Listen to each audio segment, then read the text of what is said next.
Hello and welcome back to the channel. I'm Thomas and today you join me with the 2022 BMW M5 Competition, so stay tuned for this video.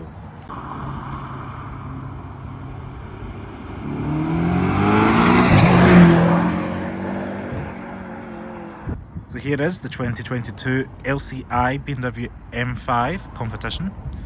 You may note it is the LCI with the upgraded new daytime run light design.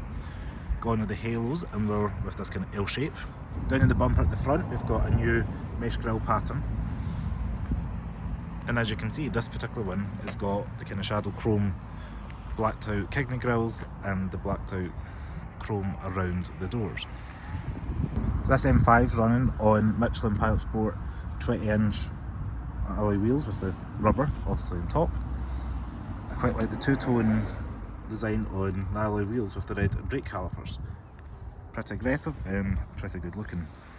The M5 Competition also gets a little note on the fender, as you can see there. And it wouldn't be complete without the BMW M wing mirrors. Special thanks to Sam for allowing me to film his M5, so go check him out on Instagram, give him some love. As we move round to the rear of the M5, you can see we've got the balance of the 5 Series body with the M Performance hints. So we've got the quad exhaust at the back, also got the M5 badging up top, and it really is, especially in the grey, quite a sleeper. I do believe it's called Sophisto Grey. It could be wrong, comment below if you know, but it's quite a nice subtle colour. So being based on the 5 Series, the F90 is a very practical vehicle, very large boot that is family friendly. We also have rear seats that can be pulled down at a touch of a lever. Just pull that and it unhinges it on the inside.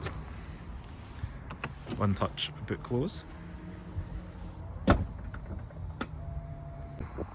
I'm quite fond of these rear tail lights on the LCI M5, the kind of dark plastic around.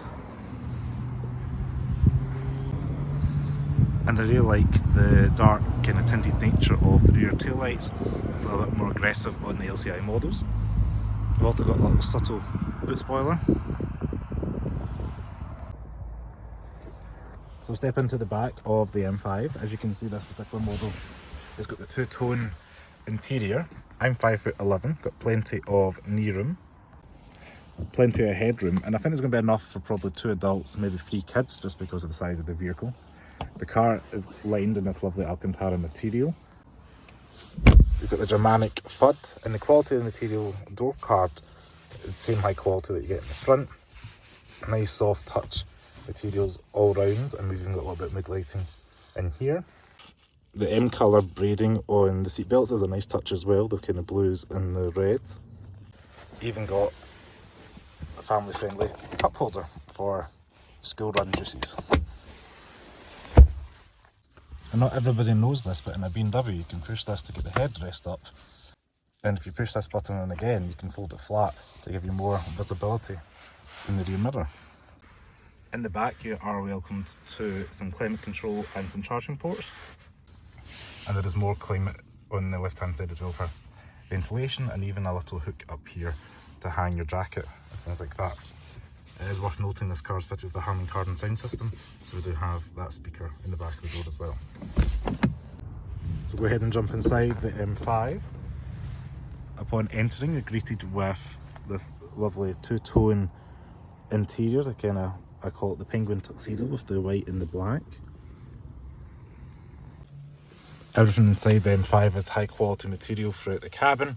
As you can see, we've got the white with the stitching, nice leather topped dash, and we've also got this kind of aluminium effect going across the dash, quite a light cabin. I quite like it over the black and black that you sometimes see on BMW models. You can kind of denote it's an M5 versus a standard maybe 520D because we've got the M1 and M2 badges on the steering wheel. These can be pre-set up, so when you're out on the road you could maybe have M1 for a more comfortable kind of setup, and then M2 could be, everything could be race, everything's enhanced, that your steering your suspension, etc. You may also note we've got a red start-stop switch as well, which is pretty cool.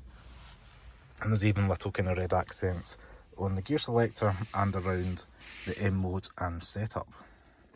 The key itself has got also the M colours on the side, and we've got kind of a silver finish on the buttons. So down in the centre console here, we do have a tray that slides back. We've got wireless phone charging, along with two cup holders which have got little grips for various sizes of beverage. And we've also got a little charger there.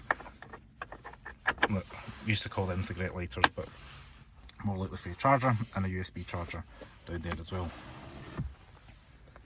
So up here we've got the iDrive system that they've brought forward, so you can now use it as a touchscreen for your radio, your media, your sat nav, everything at your fingertips.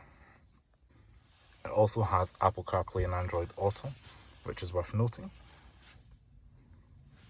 And it can also be controlled through this rotary knob here, which I quite like because it saves fingerprints, and when you're out in the road you can touch it without having to take your eyes off the road, because you get quite intuitive and used to where things are logically on this. And you can also write on top of this keypad as well. I'm 5'11" and plenty of headroom as well. This has got the carbon fibre roof, so you don't get a sunroof, but it's plenty of headroom, plenty of shoulder room, plenty of room for two up front, and a lot of adjustment. These seats are full electric, as well as the steering column as well. And I believe this colour is called Silverstone Merino leather, which is a nice kind of soft plush variant of BMW's material that they use for the seating. They kind of keep this for higher end BMWs, and it's just really soft and grainy. Really quite like it. We do also have the M5 badges that light up. You might have seen that on the previous maybe M4 competition video done last year. And all in all, a really nice vehicle. We do have a split we do have a split centre console here, so you could maybe have one down and one open if you wanted to get your phone out and what other bits and bobs. Got a digital instrument display in front, not too dissimilar to what you've maybe seen in other BMW videos, but I will start the car up and give you a little look. And with the windows down, you can kind of hear that exhaust note.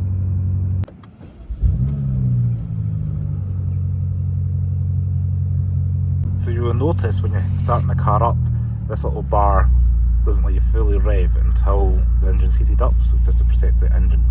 So that will slowly move its way up towards the number 7.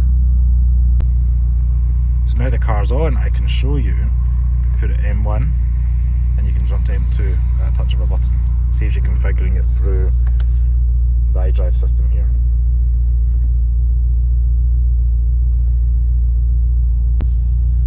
It's also worth noting this particular car has got the heads-up display, which I've also used in other BMWs, which can show you your sat nav, your radio, and all that good stuff as well.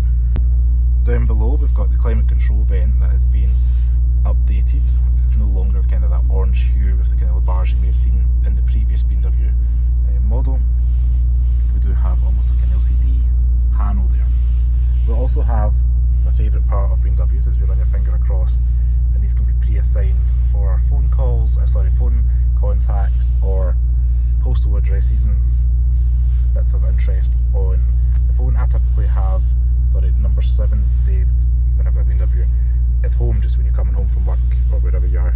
You can quickly get home, and then your other radio stations could be maybe 1, 2, 3, whatever it may be.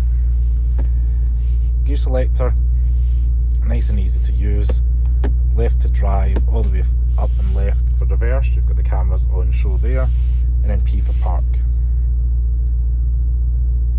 The camera quality itself is very good and very clear, and even like the graphic that BMW have gave you up here, so you can see where the doors are going to open. And you may note as well, you've got some M badging on the inside of the car, again with the colour on the steering wheel that matches what's on the seat belt, and we've also got M5 specific carpets. That's pretty cool.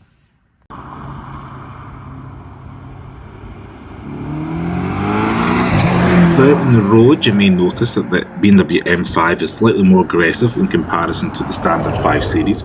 The new M5 Competition can get from 0 to 60 in 3.3 seconds. For anybody caring, the CO2 emissions in this car is just over 255 grams per kilometre claimed.